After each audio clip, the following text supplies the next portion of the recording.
والنازعات غرقا ان فرشتوں کی قسم جو ڈوب کر کھینچ لیتے ہیں، والناشطات نشطا اور ان کی جو آسانی سے کھول دیتے ہیں، والسابحات سبحا اور ان کی جو تیرتے پھرتے ہیں، فالسابقات سبقا پھر لپک کر آگے بڑھتے ہیں، المدبرات امرا پھر دنیا کے کاموں کا انتظام کرتے ہیں، یوم ترجف الراجفہ کہ وہ دن آ کر رہے گا جس دن زمین کو بھونچال آئے گا، تتبعها الرادفہ پھر اس کے پیچھے اور بھونچال آئے گا، قلوب یومئذ واجفہ اس دن لوگوں کے دل خائف ہو رہے ہوں گے، ابصارها خاشعہ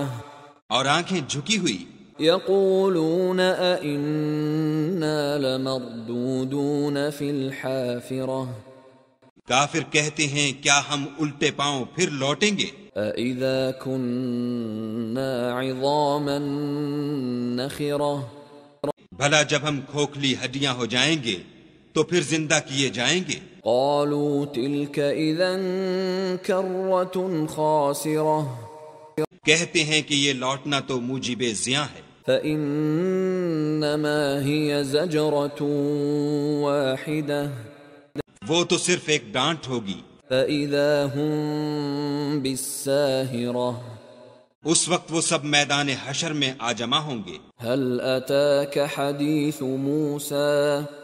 بھلا تم کو موسیٰ کی حکایت پہنچی ہے، اذ ناداہ ربہ بالوادی المقدس طوى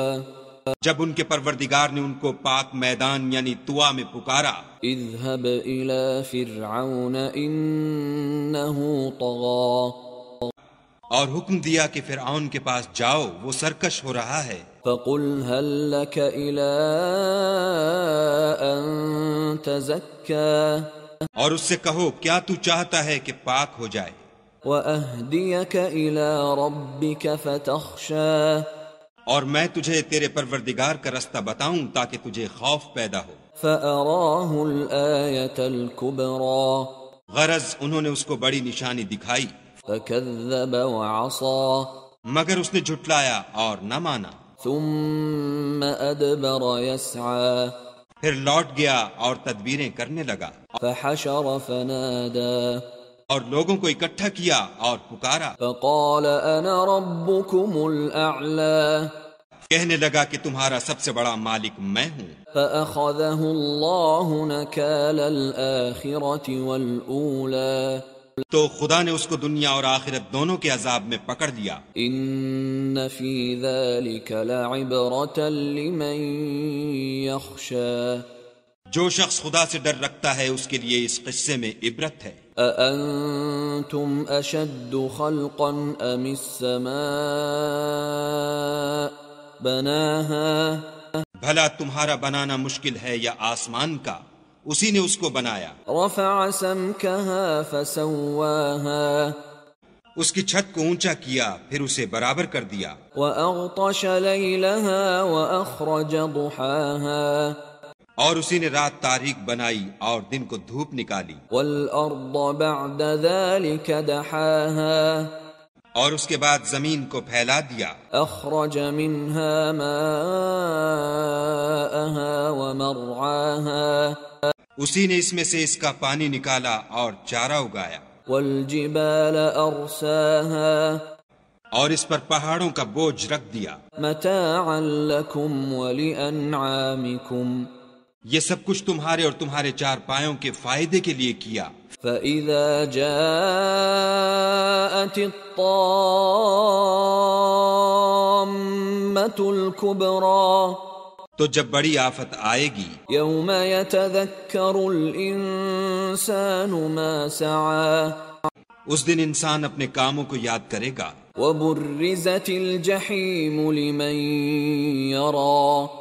اور دوزخ دیکھنے والے کے سامنے نکال کر رکھ دی جائے گی، فأما من طغى تو جس نے سرکشی کی وآثر الحياة الدنيا اور دنیا کی زندگی کو مقدم سمجھا، فإن الجحيم هي المأوى اس کا ٹھکانہ دوزخ ہے۔ وَأَمَّا مَنْ خَافَ مَقَامَ رَبِّهِ وَنَهَى النَّفْسَ عَنِ الْهَوَىٰ، اور جو اپنے پروردگار کے سامنے کھڑے ہونے سے ڈرتا اور جی کو خواہشوں سے روکتا رہا، فَإِنَّ الْجَنَّةَ هِيَ الْمَأْوَىٰ، اس کا ٹھکانہ بہشت ہے۔ يَسْأَلُونَكَ عَنِ السَّاعَةِ أَيَّانَ مُرْسَاهَا، اے پیغمبر صلی اللہ علیہ وآلہ وسلم، لوگ تم سے قیامت کے بارے میں پوچھتے ہیں کہ اس کا وقوع کب ہوگا۔ فِيمَ أَنْتَ مِنْ ذِكْرَاهَا، سو تم اس کے ذکر سے کس فکر میں ہو؟ إِلَى رَبِّكَ مُنْتَهَاهَا، اس کا منتہا یعنی واقع ہونے کا وقت تمہارے پروردگار ہی کو معلوم ہے۔ إِنَّمَا أَنْتَ مُنْذِرُ مَنْ يَخْشَاهَا،